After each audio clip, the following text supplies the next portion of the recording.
Welcome to part 33 of the Dogs of Ancient Egypt. Let's look at our first example in this series of buried dog remains. This is number 369, and sadly, I have no pictures of this dog. Since this is our first version of the buried dog remains, I wanted to give a little precursor of what dog remains were included in my corpus or not.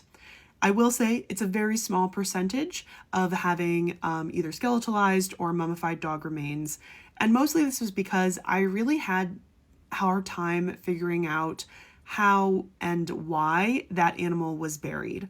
And so I only accepted dog remains in my corpus if it had a lot of information as to the actual burial and if the remains were found very close to human remains.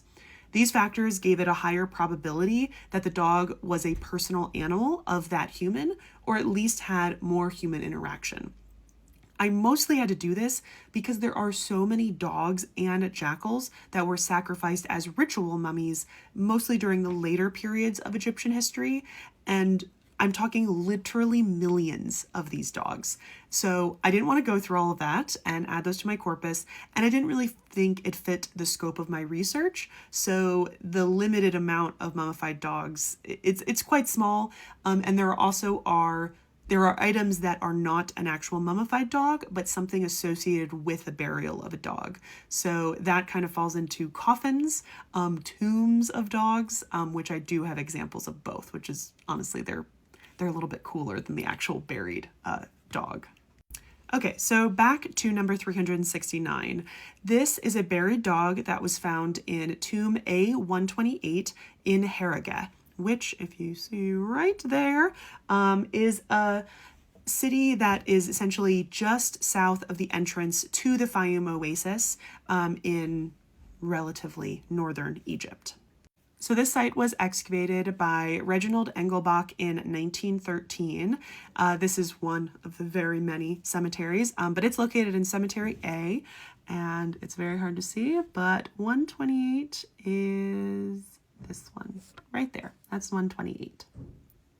The tomb dates to the 12th dynasty during the Middle Kingdom, and there were 2 rooms in this tomb as well as 3 tomb shafts. The southern chamber was found undisturbed, though the coffin that was there may have already been opened, and there was a set of female remains found with her head facing north, and then in the tomb shafts there were quite a few skulls. I believe 3 skulls that were identified as female skulls. There was also lots of pottery found in this chamber as well. The only image that I have of this entire tomb comes from the Engelbach's book, which is called Harageh, and it is number 7 up there. Let me show you a zoomed in photo. So the only thing that they actually did was just draw the lower southern chamber, and you can see a list of all the different pottery that was found and kind of the different types of pottery. But unfortunately, they don't talk about the dog remains, and it's not listed on this image, so because it was found in the other room.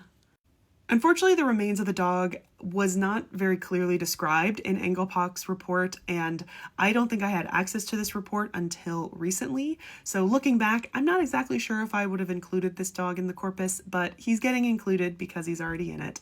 So Engelbach states, the cattle bones and dog bones and a few beads all came from the other 2 chambers, which had been very completely plundered. So yeah, the vagueness is being attributed to the ancient plundering of the tomb, but if this was a modern archaeological report, even though there was modern plundering of the tomb, they still would have marked where, honestly, similar to this image, they would have marked where all of those pieces were found. Because they only say dog bones, so I don't even know how many dog bones or if it was a full dog. And the thing that I'm worried about is that because it's with cattle bones, in which cattle bones would have been left here as something that the deceased would eat in the afterlife, I am very worried about what the dog bones implied, even though there isn't really any historical reasoning for ancient Egyptians eating dogs, but it's unclear because it's not a full skeleton, apparently. It just says bones in some general sense. So unfortunately, it is unclear if this was an intentional burial of a dog for this woman who was buried in the tomb, or if the dog remains and were put in later or were found in the plundering, or if the tomb was opened and a dog got in and he died there, or it's completely unclear, unfortunately. But since dog bones or dog remains are rarely found inside of tombs, I think it is the most likely that this was at least put there purposefully for the deceased. What that purpose was doesn't always clear, but it appears that it was at least likely that the dog was placed there on purpose. And I wish I had more information about this example, but I hope that all you know, when you request a number in this series, I am expanding my corpus by doing more research about the places that these pieces are found. So I just want to thank you guys in general for being interested in my research and for helping me to continue to learn more. Because prior to me doing the research for this actual video, I had never seen this image before. I had the source, but I never knew that there was at least one image of what this tomb looked like. So thank you guys.